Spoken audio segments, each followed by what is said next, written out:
आप सबको मेरा प्रणाम और आदरपूर्वक नमन। आप जुड़े हुए हैं विश्व शांति दर्शन से, जहां विज्ञान, अध्यात्म और विश्व शांति से संबंधित कार्यक्रमों का निर्माण होता है। चैनल के जनक हैं विश्वधर्मी, विश्व शांति के उपासक प्रोफेसर डॉक्टर विश्वनाथ दा कराड़। आप सुन रहे हैं कुछ अनकही और कुछ अनसुनी कहानियां, और बल्कि कुछ नानी माँ और दादी माँ द्वारा भी सुनाई गई ये महाभारत काल की कहानियां। आज की कहानी लगता है हमारी किसी नानी या दादी ने सुनाई होगी। कहानी है दिलचस्प। भीम अर्जुन का पराक्रम, द्रौपदी की है व्यथा, जिसने दी भारत को गीता, वो महाभारत कथा। ये महाभारत की कथा, ये महाभारत की कथा।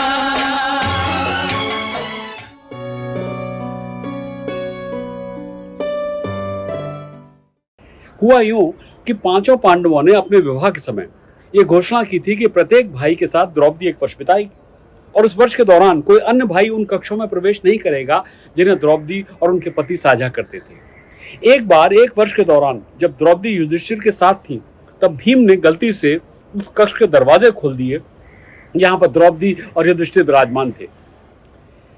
अचानक भीम ने देखा कि युधिष्ठिर फर्श पर घुटनों के बल बैठकर द्रौपदी के पैर धो रहे थे और उनकी पूजा कर रहे थे। वो तुरंत वहां से वापस लौट गए, लेकिन उस दृश्य ने भीम को परेशान कर दिया। भीम को लगा कि उनका भाई द्रौपदी का गुलाम बन गया है, और ये युधिष्ठिर को एक क्षत्रिय होने के नाते अशोभनीय था। तब भीम को यह नहीं पता था कि द्रौपदी देवी दुर्गा का अवतार थी, और युधिष्ठिर भविष्य में होने वाले कुरुक्षेत्र युद्ध में आसन्न मौतों को अच्छी तरह से वाकिफ थे। वे जानते थे, इसीलिए मृत्यु और विनाश की देवी दुर्गा को वो प्रसन्न कर रहे थे। इधर भीम विचारों में खोए हुए महल में तब तक भटकते रहे जब तक उन्हें कृष्ण नहीं मिल गए। उन्होंने कृष्ण को जो कुछ देखा था उसका वर्णन किया और कहा कि वो द्रौपदी का सामना करेंगे और उनसे ये जानना चाहेंगे कि उन्होंने उनके भाई की क्षत्रिय स्थिति को क्यों अपमानित किया है। ये सुनकर कृष्ण गंभीर हो गए और भीम से कहा कि नहीं, वो ऐसा कुछ नहीं कहें। इसके बजाय वो भीम को पास के एक जंगल में बिल्कुल बीच में ले गए और उन्होंने भीम को वहां लगे सबसे ऊंचे पेड़ की चोटी पर चढ़ने और अगली सुबह तक वहीं रहने के लिए कहा। कृष्ण ने भीम को बिल्कुल चुप रहने की चेतावनी भी दी थी और यह सुनिश्चित भी किया था कि किसी को भी इस बात का पता नहीं चलना चाहिए कि भीम वहां उस पेड़ के ऊपर बैठे हैं। भीम थोड़ा भ्रमित हो गए, लेकिन कृष्ण के निर्देश पर उन्होंने जैसा कहा था वो पेड़ की ऊपर शीर्ष पर जाकर बैठ गए। वे पूरे दिन बिना भोजन और पानी के पेड़ पर बैठे रहे। भीम को भूख लग रही थी और उनको लगा कि कृष्ण उनके साथ कोई मजाक कर रहे हैं। रात होने को आई और चंद्रमा आकाश में था।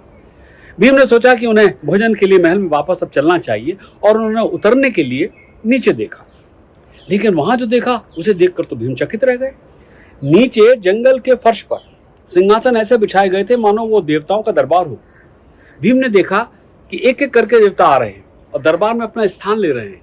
पेड़ के ठीक नीचे दो बड़े सिंहासन रखे हुए थे जो दरबार की अध्यक्षता करने वाले व्यक्तियों के लिए थे। ये देखकर भीम ने पेड़ के शीर्ष पर ही टिके रहने का फैसला किया और स्वर्ग जैसे उस दरबार में होने वाली बैठक को, वहां क्या होने वाला है, उसे देखने का फैसला किया। अचानक नीचे देवताओं की सारी भड़बड़ाहट बंद हो गई और भीम ने कृष्ण को वहां क्षमा मांगते हुए आते हुए देखा। इसके बाद भीम ने जो वहां देखा उससे उन्हें गहरा झटका लगा। वहां उनके नीचे द्रौपदी, जी हाँ, द्रौपदी कृष्ण के बगल वाले सिंहासन पर विराजमान थी।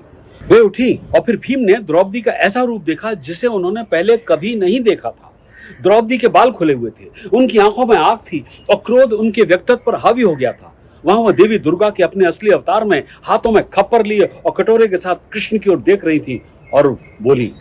पूरे जंगल में गूंजती आवाज में द्रौपदी ने कृष्ण से पूछा, मेरा कटोरा खाली क्यों है? इसे भीम के रक्त से भरा जाना चाहिए, जिसने अपनी प्रतिज्ञा तोड़ी थी और कक्ष का द्वार खोला था जहां मैं और युधिष्ठिर विराजमान थे। इसके बाद भीम ने कुछ भी नहीं सुना, वो डर के बेहोश हो गए थे। अगली सुबह वो उठे और धीरे धीरे नीचे उतरे और आकर के महल चले आए। जो दृश्य उन्होंने देखा था उससे वो इतना व्यथित हो गए थे, इतना घबरा गए थे, इतना परेशान हो गए थे कि कुंती ने जो कुछ नाश्ता उनके लिए भेजा था उन्होंने नहीं खाया। कुंती चिंतित थी क्योंकि भीम ने इसके पहले कभी भी खाना वापस नहीं किया था। वो भीम के पास गई और उनसे कारण जानना चाहा। चिंतित भीम ने कुंती को बताया जो कुछ उन्होंने पेड़ के ऊपर से नीचे देखा और सुना था। कुंती ने भीम की चिंता को गंभीरता से समझा और फैसला किया कि वो उन्हें बचाने के लिए कुछ भी करेंगी। उस दिन बाद में कुंती ने द्रौपदी को बुलाया। द्रौपदी अपनी सास के कक्ष में गई और उनके पैर छुए। आशीर्वाद देने से पहले कुंती ने द्रौपदी से वादा करने के लिए कहा कि वो युद्ध भूमि में भीम की जान बख्श देंगी। द्रौपदी ने कुंती को देखकर ये समझ लिया कि उन्हें पता चल गया है कि क्या हुआ होगा। द्रौपदी जानती थी कि इस मानव अवतार में उन्हें अपनी सास की आज्ञाओं का पालन तो करना ही होगा। द्रौपदी ने अपने होठ काटे और सहमति में सर हिलाया। उनके कटे हुए होठ से खून बहने लगा और ये देखकर कुंती ने अपनी साड़ी के पल्लू फाड़कर द्रौपदी का खून पोंछ दिया। तब कुंती ने द्रौपदी से कहा कि उसका कटोरा कभी खाली नहीं रहेगा और भीम उसे भर देगा। देखिए ना, कुंती ने अनजाने में ही कुरुक्षेत्र युद्ध को और भी निश्चित बना दिया। द्रौपदी के होठ काटने के कारण कुंती ने अपने वस्त्र का एक भाग फाड़ दिया था। ये द्रौपदी के लिए दोहराया जाएगा जब दुशासन पूरे कुरु दरबार के सामने उन्हें निवस्त्र करने की कोशिश करेगा जब पांडव जुए में हारे थे। तब भीम ने दुशासन की छाती के खून से उसके अपमान का बदला लेने की कसम भी खाई थी, आपको याद होगा। और इस तरह उसने द्रौपदी के खाली कटोरे को खून से भरने का जो अपना वादा था वो कर दिया था।